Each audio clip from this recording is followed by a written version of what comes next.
So very good morning to all of you. कैसे हो आप सभी? आई होप कि सभी अच्छे होंगे। तो गाइज आज हम स्टार्ट करने वाले हैं हमारा चैप्टर नंबर 6 मैन्युफैक्चरिंग इंडस्ट्रीज। ठीक है, जैसे कि चैप्टर में गिवन है मैन्युफैक्चरिंग इंडस्ट्रीज के बारे में हम बात करेंगे। अब बात करते हैं सबसे पहले मैन्युफैक्चरिंग के बारे में। मैन्युफैक्चरिंग मीन्स की मतलब कुछ भी किसी भी चीज का मैन्युफैक्चर मतलब किसी चीज को बनाना, रॉ मटेरियल से फिनिशिंग गुड्स में कन्वर्ट करना, दिस इज कॉल्ड मैन्युफैक्चरिंग। मतलब रॉ मटेरियल मींस कि आप जैसे मैं एग्जांपल हुआ एक यहाँ पर एग्रीकल्चर से हम फिनिशिंग गुड्स कैसे बनाते हैं या फिर यूज्ड टाइप में कौन सा प्रोडक्ट हम कुछ भी चीज बना सकते हैं। जैसे एग्रीकल्चर में जैसे शुगर कैन होता है, ठीक है, शुगर कैन से शुगर बनती है, एवरीवन नो।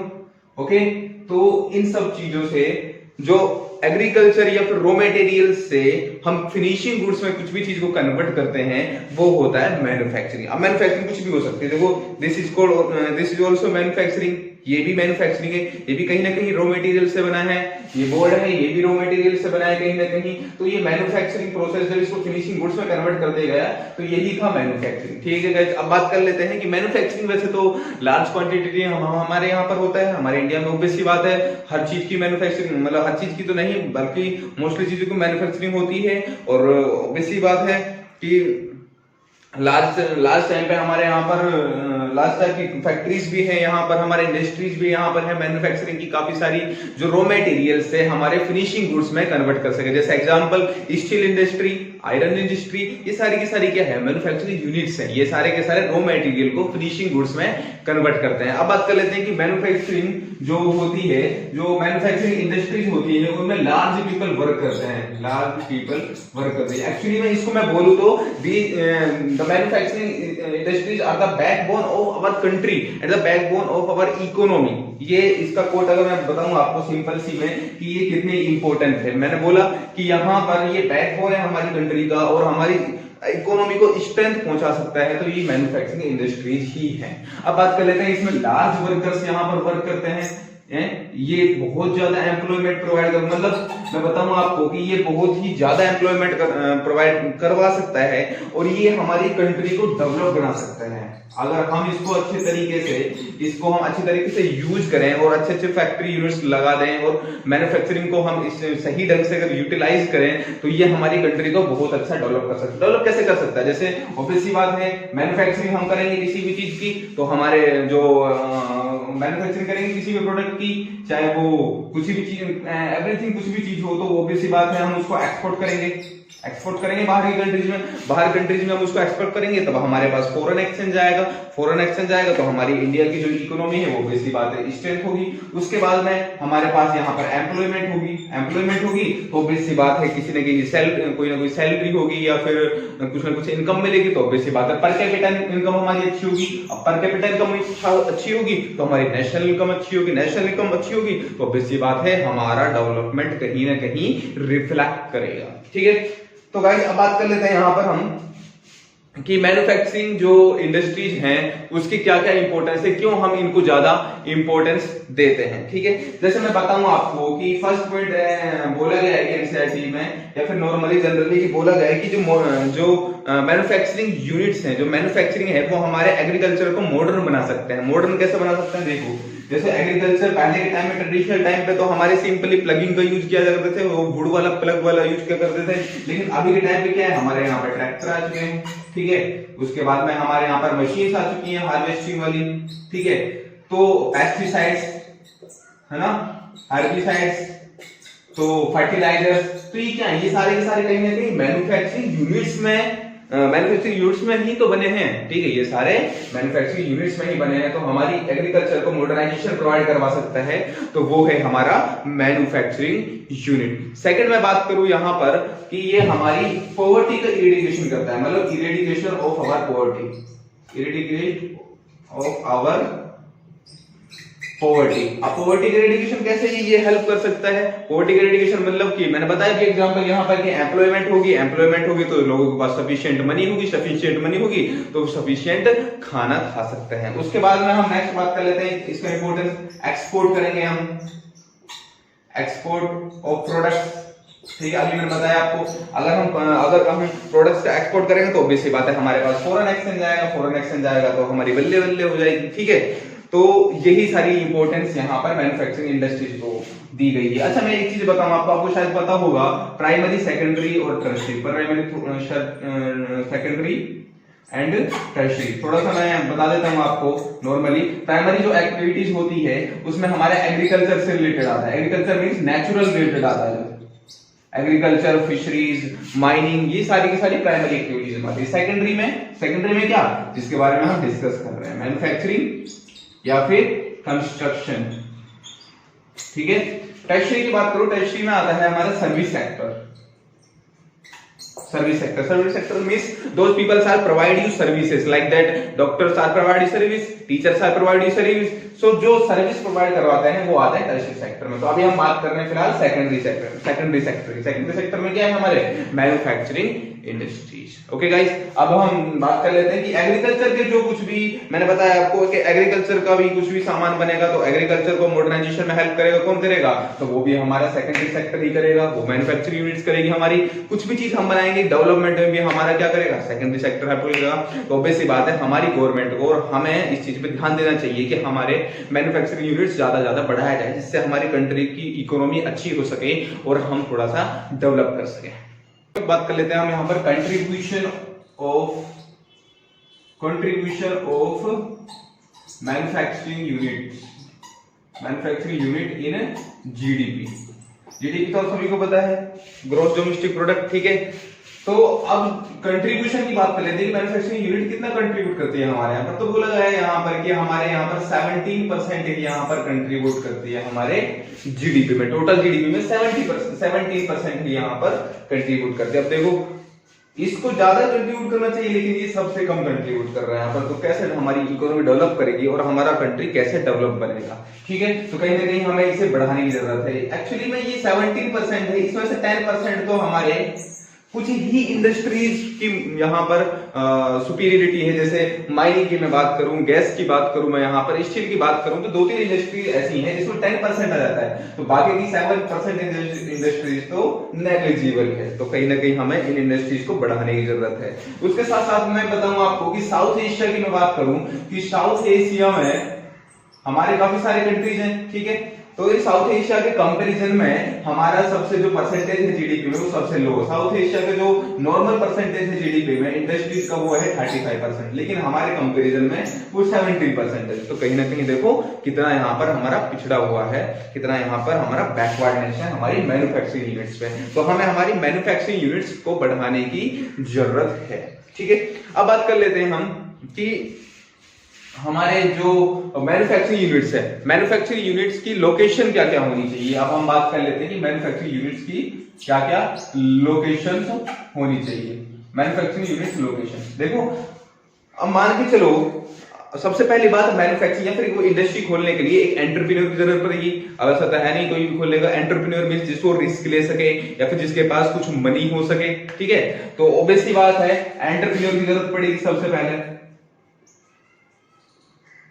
एंटरप्रेन्योर जरूरत पड़ेगी। उसके बाद में एंटरप्रेन्योर होने के बाद में इसको लेबर की जरूरत पड़ेगी। अब लेबर की जरूरत पड़ेगी, लेबर के बाद में इसको रो मटेरियल की जरूरत पड़ेगी, रो मटेरियल भी आ जाएगा। उसके बाद में अब ये प्रोडक्ट बना देगा, फिनिशिंग गुड्स बना देगा, फिनिश्ड गुड बना देगा, ठीक है। उसके बाद में क्या चाहिए इसको, अब मार्केट, ठीक है। अब भाई इसके पास मार्केट आ गया, अब तो ये पैसों में खेलेगा। कैसे? अब जैसे मैंने यहाँ डिस्कस किया कि मार्केट की लोकेशंस क्या होनी चाहिए। मार्केट की लोकेशंस के लिए सबसे पहले एंटरप्रेन्योर होना जरूरी है, ठीक है। एंटरप्रेन्योर होगा कंपलसरी हो। तो उसके साथ साथ में जहां पर आपको लेबर मिलेगी वहां पर ही आप फैक्ट्री खोल सकते हो। जहां पर आपको एविडेंस ऑफ रॉ मटेरियल या फिर प्रेजेंस ऑफ रॉ मटेरियल होगा वहीं पर ही आप फैक्ट्री खोल सकते हो। उसी के साथ साथ में उसके कन्वर्ट कर दोगे फिनिशिंग गुड्स में। उसके बाद में आपको मार्केट भी तो होना जरूरी होगा, ठीक है। आप भाई साहब कोई भी प्रोडक्ट्स बना देंगे तो उसके लिए सेलिंग करने के लिए मार्केट का भी इंपॉर्टेंस मार्केट्स भी काफी इंपॉर्टेंट होगा। तो कहीं ना कहीं लोकेशंस यहां होनी चाहिए कि जहां पर ये सारी चीजें अवेलेबल हो, ठीक है गाइस। उसके बाद हम बात कर लेते हैं, तो इसीलिए ये सारी की सारी चीजें कहां ओपन होती है, सिटीज के पास, सिटीज में ओपन होती है। अब सिटीज में इनको और भी सारी फैसिलिटीज मिल जाती है, जैसे ट्रांसपोर्ट की फैसिलिटीज मिल जाती है, इंश्योरेंस की फैसिलिटीज मिल जाती है और साथ में इसको मार्केट भी मिल जाता है।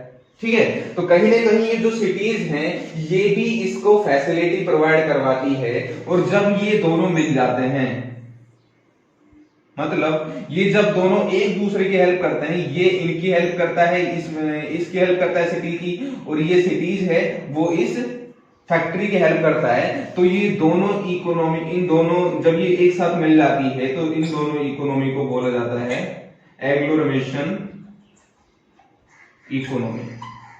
बात समझ रहे हो? Agglomeration economy. ठीक है, तो अब हम नेक्स्ट बात कर लेते हैं यहां पर मनी की, अपना सपना मनी की। ठीक है, अब ऑब्वियसली बात है money is very important for factory. ठीक है, अब मनी में ही पूरा ही लिंक है, जैसे मनी के सराउंडेड ही सारा काम होगा। जैसे मनी होगी तो हम रॉ मटेरियल परचेज करेंगे भाई साहब। ठीक है, उसके बाद में लेबर के लिए हम पैसा देना होगा। ठीक है, उसके बाद में लेबर होगी, उसके बाद में हमारा मैनेजमेंट होगा, उसके लिए भी हमें पैसा देना होगा। उसके बाद में हमारी फैक्ट्री खुलेगी, फैक्ट्री तो होगी, उसके बाद में हम उसको, हमारे लिए ट्रांसपोर्ट जरूरी होगा, ट्रांसपोर्ट होगा ना, मार्केट में लेके जाएंगे तब भी हमें पैसे की जरूरत पड़ेगी। अब हमारे पास मार्केट आ गया, अब मार्केट के बाद हम इसको सेलिंग कर लेंगे हमारे किसी भी प्रोडक्ट को, तो मार्केट से हमें क्या मिलेगा? मनी। तो बात समझ रहे हो? तो कहीं ना कहीं ये मनी के सराउंडेड ही सारा सिस्टम चलता है। तो ये दो कंसेप्ट है। यहाँ पर बात कर लेते हैं यहाँ पर हम types of industry. Types of industry means कि हमने रॉ मटेरियल्स के अकॉर्डिंग, रॉ मटेरियल्स जैसे कुछ भी, जैसे शुगर केन हो गया, आयरन हो गया, स्टील्स हो गया, इसके अकॉर्डिंग हमने डिस्ट्रीब्यूट कर रखा है अपने इंडस्ट्रीज को। जैसे मैं बताऊँ आपको, जैसे मोबाइल फोन्स, ये मार्कर, ये ब्लैक, ये व्हाइट बोर्ड, और कुछ भी स्कूटर्स, बाइसिकल, साइकिल, कार, सारी मेडिसिन्स, ये सारी की सारी कहीं ना कहीं मैन्युफैक्चरिंग यूनिट में ही बनी है। ये मैन्युफैक्चरिंग यूनिट का ही प्रोसेस है सारा का सारा। तो अब हम इसी को देखते हुए हम मैन्युफैक्चरिंग यूनिट्स को हम डिस्ट्रीब्यूट करने वाले हैं कि किस किस टाइप की इंडस्ट्रीज होती है। सबसे पहले बात करें हम agro based industry. Agro based industry, अब एग्रो कहीं ना कहीं एग्रीकल्चर से समझ आ रहा होगा आपको। तो इसमें क्या आएगा? शुगर कैन, जूट, कॉटन, ये सारा का सारा एग्रो बेस्ड इंडस्ट्री में आएगा। दूसरा यहाँ पर मैं बात करूं यहाँ पर मिनरल्स बेस्ड इंडस्ट्री, तो इसमें क्या आएगा? Iron, steel. ठीक है, बस समझ मारिए। तो कहीं ना कहीं यहाँ पर एग्रो बेस्ड और ये मिनरल्स बेस्ड इंडस्ट्री है, इसके अकॉर्डिंग हमने इन सबको डिस्ट्रीब्यूट कर। जैसे हमारे यहाँ पर कुछ होती है mid based industry. Mid based मतलब वो मीडिएटर का काम करती है। मीडिएटर का कैसे काम करते हैं? जैसे आयरन हो गया या फिर स्टील हो गया। अब ऐसा तो है नहीं, ये कंज्यूमर, तो हम इसको डायरेक्ट कंज्यूम तो कर ही नहीं सकते, हम इसका क्या ही करेंगे? हमने चलो इसको रॉ मटेरियल्स से बना दिया, इसको प्योर बना दिया, लेकिन अब इसका भी तो यूज होना चाहिए, या फिर इसको भी तो हम कहीं ना कहीं फिनिश्ड गुड में कन्वर्ट करेंगे। जैसा आपको पता है आयरन से हम कुछ भी अलग चीज बना सकते हैं। आप सभी को पता है, जैसे आयरन से आप सभी को पता होगा हमें मतलब पंप्स बना सकते हैं, ठीक है, पाइप्स बना सकते हैं। ये कहीं ना कहीं ये सारे आयरन और ये इसका ही पार्ट होता है। तो ये कहीं ना कहीं फिनिश्ड गुड में कन्वर्ट हो जाता है। तो ये डायरेक्टली कंज्यूम हम इसको नहीं कर रहे हैं, तो ये मीडिएटर इंडस्ट्री हो जाएगी। और जो ये हो गया ये वाला पार्ट, ये जो हमने फिनिश्ड गुड में इसको कन्वर्ट कर दिया है। जैसे और इसमें एग्जाम्पल लूं मैं आपको, शुगर का एग्जाम्पल लूं, पेपर का एग्जाम्पल लूं, तो अब ये डायरेक्टली हम इनको यूज कर सकते हैं। तो ये हो गए हमारे consumer based industry. Okay guys, समझ में आया? Consumer based industry. अब बात कर लेते हैं इंडस्ट्री बेस्ड ऑन ओनरशिप, मतलब ओनरशिप के अकॉर्डिंग इंडस्ट्री किस तरीके से डिस्ट्रीब्यूट है। जैसे पब्लिक सेक्टर की जो इंडस्ट्रीज है, जैसे पब्लिक सेक्टर की जो गवर्नमेंट की इंडस्ट्रीज है, पब्लिक सेक्टर की जैसे व्हील हो गया, ठीक है, और सेल, मतलब ये सारी की सारी कहीं ना कहीं पब्लिक सेक्टर की इंडस्ट्रीज है। उसके बाद में बात करूं यहाँ पर प्राइवेट, ठीक है, और ये थर्ड पार्ट आ जाती है, थर्ड ओनरशिप आ जाती है जॉइंट। तो अब जो प्राइवेट में शायद आपने नाम सुना होगा, जैसे टिस्को हो गया, बजाज हो गया, कोई भी कार का नाम हो गया, स्विफ्ट हो गया, तो ये मतलब सारी की सारी क्या है? प्राइवेट है। ठीक है, टिस्को यहाँ ज्यादा चलता है, अपने टाटा, ठीक है। तो कहीं ना कहीं ये प्राइवेट है। जॉइंट सेक्टर की बात करूंगी, जो प्राइवेट और पब्लिक दोनों मिलकर चलाती है, वो ऑयल इंडिया लिमिटेड, OIL वाला हो गया। तो ये कहीं ना कहीं बेस्ड ऑन द ओनरशिप के ऊपर ये सारी की सारी इंडस्ट्रीज वर्क करती हैं। अब बात कर लेते हैं हम यहाँ पर, हमने जो एग्रो वेस्ट इंडस्ट्री की बात की, एग्रो वेस्ट इंडस्ट्री में जो सबसे पहला हमारा जो आता है इंडस्ट्रीज में, हमारा सबसे बड़ा वो आता है टेक्सटाइल इंडस्ट्रीज का। टेक्सटाइल इंडस्ट्री तो सभी को पता है, ठीक है। अच्छी टेक्सटाइल बनती है हमारे यहाँ पर, तो काफी बड़ा हमारे यहाँ पर लार्ज क्वांटिटी में, अच्छी क्वालिटी में यहाँ पर और लार्ज क्वांटिटी में हमारे यहाँ पर टेक्सटाइल बनती है और हम उसको ज्यादा से ज्यादा एक्सपोर्ट करते हैं और वो हमारे इकोनॉमी को बहुत अच्छी तरीके से बूस्ट अप करती है और एम्प्लॉयमेंट भी प्रोवाइड करती है। सेकंड में बात करूं यहाँ पर कॉटन इंडस्ट्री। कॉटन इंडस्ट्री तो आप सभी को पता है, कॉटन इंडस्ट्री। अच्छा, कॉटन इंडस्ट्री में बताऊं आपको, कॉटन इंडस्ट्री के लिए सबसे पहले रॉ मटेरियल होना जरूरी है, उसके साथ साथ में लेबर भी अच्छी होनी चाहिए। पहले के टाइम पे क्या होते थे, हम सीविंग का यूज करते थे, वो आपने देखा ना, गांधी जी चरखा चलाते थे, तो वो वाला है ना, तो ये हैंडलूम जो ये सारे की सारी यूज करते थे। अभी के टाइम पे तो क्या है, अभी के टाइम पे तो हमारे यहाँ पर हैंडलूम मशीन आ चुकी है, ठीक है। पहले के टाइम पे ये सारे वीविंग का काम होता था या फिर स्विंग का काम होता था, ये सारे का सारा हैंड से ही किया जाता था, लेकिन अभी के टाइम पे हैंडलूम मशीन्स आ चुकी है। तो कॉटन इंडस्ट्री में सबसे पहले हमारा वो होना चाहिए कि जहां पर रॉ मटेरियल मिल सके। रॉ मटेरियल कहाँ मिलेगा, हमारे महाराष्ट्र में, उसके बाद में गुजरात वाले एरिया में, कर्नाटक वाले एरिया में, तो ये सारे के सारे यहाँ पर जो एरिया होगा ये सारा का सारा यहाँ मिलेगा। तो यहाँ पर कॉटन का प्रोडक्शन अच्छा होता है, कॉटन का प्रोडक्शन अच्छा है, रॉ मटेरियल मिलेगा, उसके साथ में लेबर वहां पर अच्छी मिलेगी, क्योंकि मुंबई है और वहां महाराष्ट्र है, तो ऑब्वियस सी बात है वहां पर ज्यादा लेबर मिलेगी, ठीक है, और वहां मार्केट भी मिलेगा ही मिलेगा, ऑब्वियस सी बात है, ठीक है।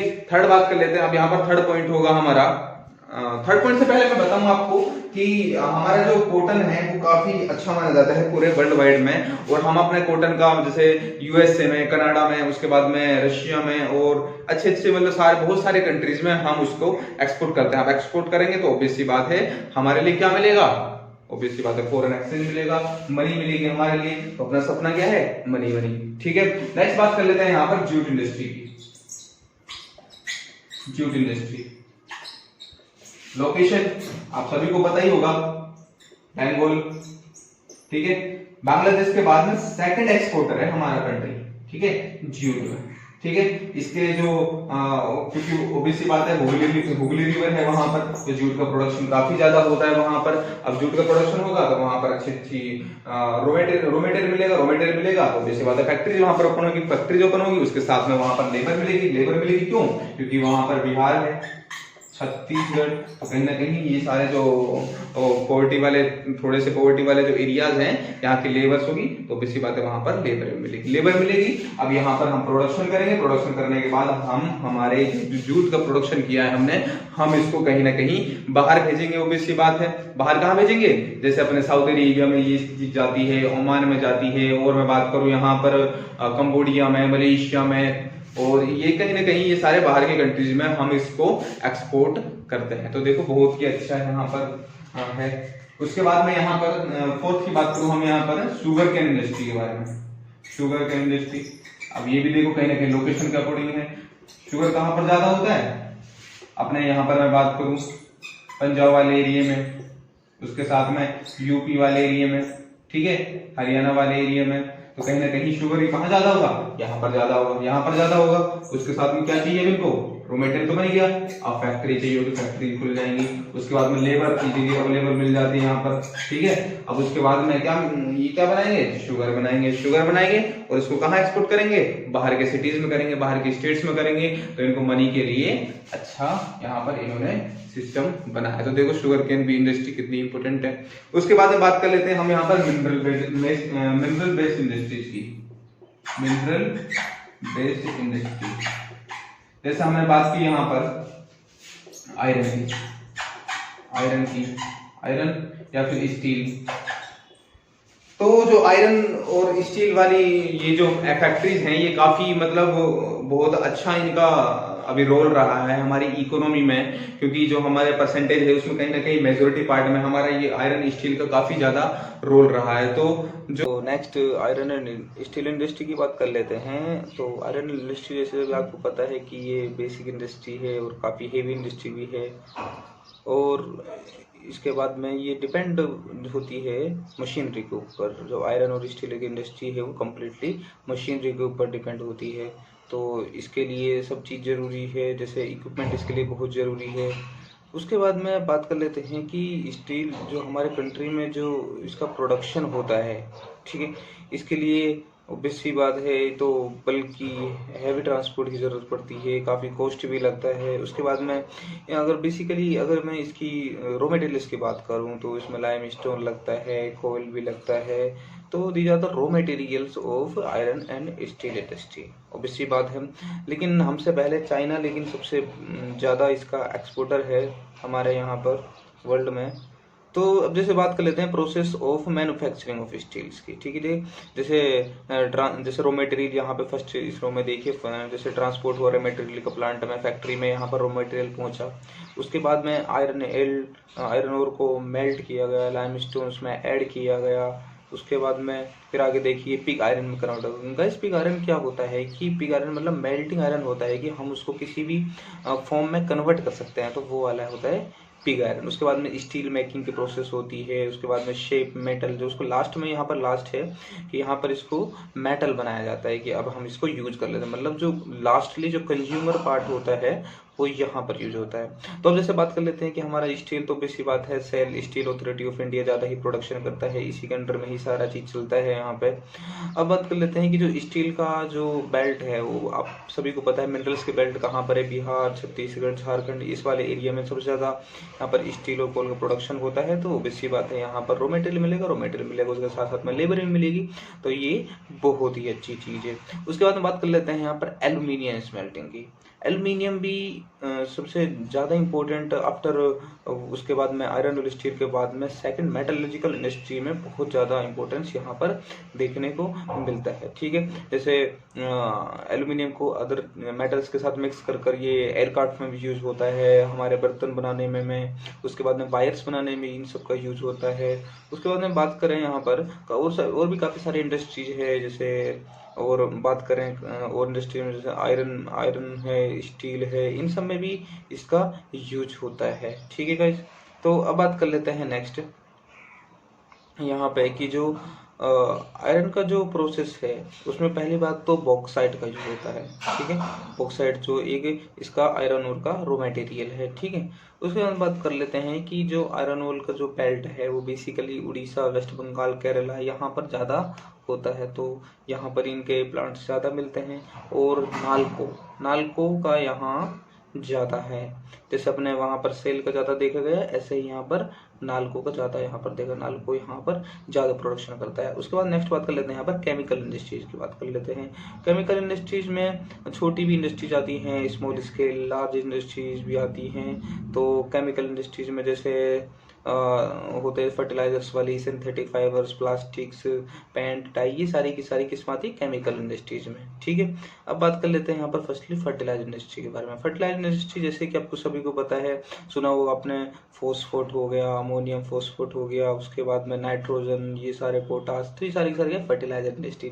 एक्चुअली हमारा जो फर्टिलाइजर होता है हम बाहर से भी इम्पोर्ट करते हैं, क्योंकि हमारे यहाँ पर ज़्यादा क्वालिटेटिव का अच्छा नहीं होता, इसलिए हम बाहर से इम्पोर्ट करना पड़ता है।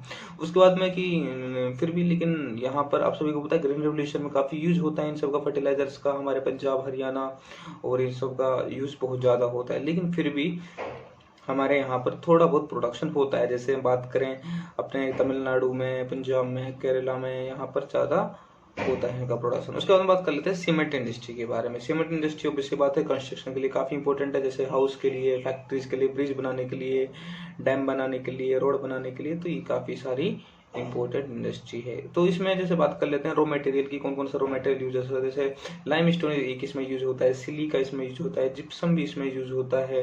उसके बाद में coal, electric powers are these are needed for cement industry, so that's very important. उसके बाद में बात कर लेते हैं यहाँ पर ऑटोमोबाइल इंडस्ट्री की। ऑटोमोबाइल इंडस्ट्री सभी को पता है आपको, क्यूब ट्रांसपोर्ट, गुड सर्विसेज, पैसेंजर्स के लिए ट्रक, बस, कार्ट, मोटर्स, ये सारे के सारे ऑटोमोबाइल इंडस्ट्री में आते हैं। ऑब्वियस सी बात है, अभी के टाइम पे हमारी पॉपुलेशन बहुत ज़्यादा बढ़ रही है, उसी के साथ साथ हमारी ऑटोमोबाइल इंडस्ट्री भी बहुत ज़्यादा ग्रो कर रही है। जैसे बड़े बड़े सिटीज़ है, दिल्ली हुआ, गुरुग्राम हुआ, चेन्नई, कोलकाता, मुंबई, पुणे, ये सारे के सारे इसमें कहीं ना कहीं ऑटोमोबाइल इंडस्ट्री का ज़्यादा क्रेज यहाँ पर देखने को मिलता है। अब बात कर लेते हैं गाइज कि इन्वायरमेंटल इंडस्ट्रियल पोल्यूशन और इन्वायरमेंटल डिग्रेडेशन। ऑब्वियसली बात, इतनी सारी फैक्ट्रीज है यहाँ पर, और यहाँ पर इतनी सारी फैक्ट्रीज है तो ऑब्वियसली बात है यहाँ पर पोल्यूशन होगा। पोल्यूशन भी, जैसे यहाँ पर एयर का पोल्यूशन भी यहाँ करेंगे ये लोग, वाटर का भी पोल्यूशन देखने को मिलेगा, लैंड का भी, नॉइज का भी। तो these are pollutions are happening with these industries. तो वही बात कर लेते हैं, एयर पोल्यूशन फर्स्ट वाला। तो एयर पोल्यूशन जो होगा, ऑब्वियस सी बात है, जो फैक्ट्रीज होंगी तो उसमें से गैस वगैरह निकलेगी, जैसे सल्फर ऑक्साइड निकलेगी, कार्बन मोनोऑक्साइड निकलेगी। तो ये पार्टिकल्स होंगे जो इनके, जो एयर में जाएंगे, तो आगे चलकर ये कहीं ना कहीं काफ़ी खराब हो सकता है। तो हमें यहाँ पर सांस लेने में भी दिक्कत हो सकती है, काफ़ी सारी प्रॉब्लम देखने को मिलती है।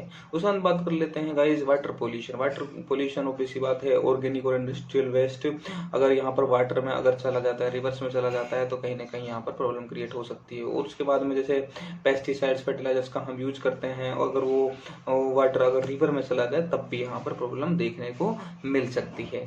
नेक्स्ट बात कर लेते हैं गाइस यहाँ पर थर्मल पोल्यूशन की। थर्मल पोल्यूशन मतलब कि जो हॉट वाटर होता है उसको मतलब रिवर्स में हम छोड़ देते हैं, रिवर्स में उसको हम फ्लो करवा देते हैं। अब जब वो कहीं ना कहीं रिवर्स में जाएगा तो रिवर्स की वाइल्ड लाइफ को, एक्वेटिक लाइफ को कहीं ना कहीं वो इफेक्ट करेगा। तो ये काफ़ी दिक्कत वाली बात हो सकती है। उसके बाद में थर्मल पोल्यूशन में और क्या बात कर लेते हैं, जैसे हार्मफुल केमिकल्स होते हैं, इंडस्ट्रियल पैकेजिंग वाले, सॉल्ट, गार्बेज, रेंडर्स, ये सारे के सारे कहीं ना कहीं थर्मल पोल्यूशन के कोज हैं। उसके बाद बात कर लेते हैं नॉइज पोल्यूशन, नेक्स्ट है। तो नॉइज पोल्यूशन से ऑब्वियस सी बात है, काफ़ी सारी दिक्कत है, इरिटेशन हो सकती है, एंगर हो सकता है। तो ये हेयरिंग में भी ये दिक्कत हो सकती है, सुनने में भी दिक्कत क्रिएट करवा सकता है। तो ये कहाँ, इसके कोज क्या क्या हैं, इंडस्ट्रियल में होता है, कंस्ट्रक्शन में होता है, मशीनरी, फैक्ट्री, ये सारे के सारे ज़्यादा यहाँ पर इनके कोज देखने को मिलते हैं। अब बात कर लेते हैं कि हमने इतने सारे यहाँ पर ये प्रॉब्लम्स तो क्रिएट कर दी, अब इसको कंट्रोल कैसे करना है। ठीक है, अब कंट्रोल कैसे, मान के चलो कि जहाँ पर अब ये इंडस्ट्री से काफ़ी सारे ये हम बाहर निकलते हैं, जैसे वाटर पोल्यूशन होता है, नॉइज पोल्यूशन, एयर पोल्यूशन होता है, तो कहीं ना कहीं हमें इनको रेगुलेट करने की ज़रूरत है। और उसके साथ साथ में हमें कुछ सजेशंस यहाँ पर दिए गए हैं। जैसे देखिए मतलब कि मिनिमम मतलब वाटर का ज़्यादा से ज़्यादा रीयूज करें और रिसाइकल करें। ठीक है, उसके बाद में रेन वाटर हार्वेस्टिंग की करें, क्योंकि अगर ज़्यादा एक्सेसिव यूज़ होगा वाटर का तो बेसी बात है ग्राउंड वाटर कम होगा। तो उस ग्राउंड वाटर को कम करने के लिए हमें रेन वाटर हार्वेस्टिंग का यूज करना ही होगा।